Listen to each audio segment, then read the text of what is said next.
There is a wooden bridge in the red clay hills of northeast Georgia that has been standing for nearly 140 years. It stretches 236 feet across the South Fork of the Broad River. But what makes this bridge remarkable isn't just its size, it's who built it. Because the story of this bridge begins with a man who was born enslaved in 1807 and became one of the greatest bridge builders in the American South. His name was Horace King, and this is the last great masterpiece of the dynasty he created. Watson Mill Bridge spans the South Fork Broad River, which marks the line between Oglethorpe and Madison counties in Georgia, about an hour east of Athens. At 236 feet long, it is the longest surviving covered bridge in the state still sitting on its original site. From the outside, it looks almost simple, a long wooden tunnel over a shallow river. But if you step inside, you see the engineering. The entire bridge is built from a dense lattice of interlocking timbers, all held together by thousands of hardwood pegs known as trunnels. That design is called a town lattice truss. In the 19th century, few builders in the South understood it better than Horace King. To understand Watson Mill, you have to go back 50 years before it was built. Horace King was born into slavery in Chesterfield District, South Carolina, in 1807. His ancestry was African, European, and Catawba. Despite laws designed to keep enslaved people from learning to read or write, King was educated and trained as a master builder. In 1830, he was sold to a contractor named John Godwin. The two moved to Alabama to build the first public bridge connecting Alabama and Georgia across the lower Chattahoochee River. Though still enslaved, Horace King likely planned that bridge and directed the workers who built it. Over the next decade, King designed and supervised major bridges in Alabama, Georgia, and Mississippi, often without Godwin present at all. His bridges were built with old-growth heart pine, timber so packed with resin it was nearly as dense as iron and chemically resistant to the rot that claimed lesser bridges. In 1846, Horace King managed to purchase his freedom. But Alabama law required that any freed black person leave the state within 1 year. King had become too essential for that to happen. A powerful Alabama politician, Robert Jemison Jr., personally introduced a special act of the Alabama Legislature allowing Horace King to remain in the state. The Alabama Legislature didn't just waive the law. They essentially declared Horace King's presence a public necessity.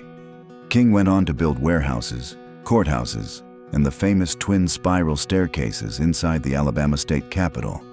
During Reconstruction, he even served 2 terms in the Alabama House of Representatives. When he died on May 28, 1885, major Southern newspapers, which rarely acknowledged African American deaths, ran lengthy obituaries honoring his legacy.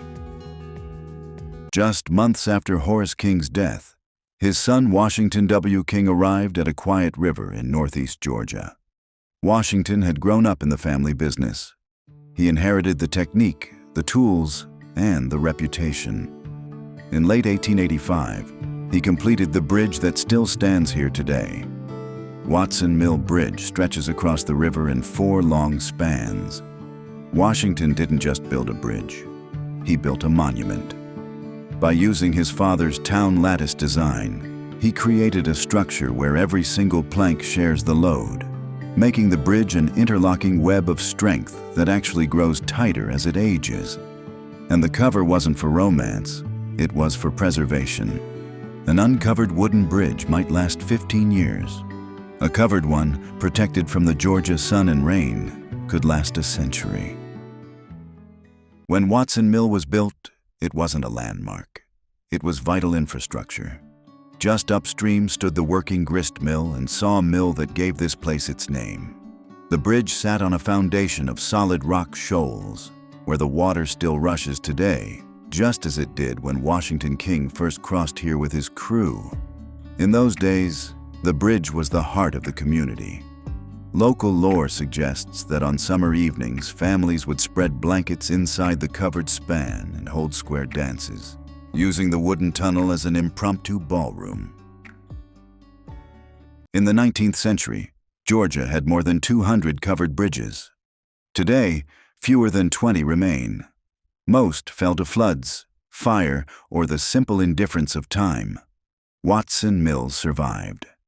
In 1973, it was meticulously restored, and in 1975, it became the centerpiece of a Georgia state park. It is now listed on the National Register of Historic Places. But its real significance is simpler than a plaque. It is the last surviving bridge built by the King family that still stands exactly where they placed it. Most of the bridges built by Horace and Washington King are gone, replaced by steel and concrete. But Watson Mill Bridge remains. It is a piece of engineering passed from a father born in chains to a son born in freedom. The bridge doesn't just span the river. It spans the gap between the era of slavery and the era of progress. Every car that rolls across those planks today is a quiet tribute to a family that refused to be defined by their chains, choosing instead to be defined by the strength of what they left behind.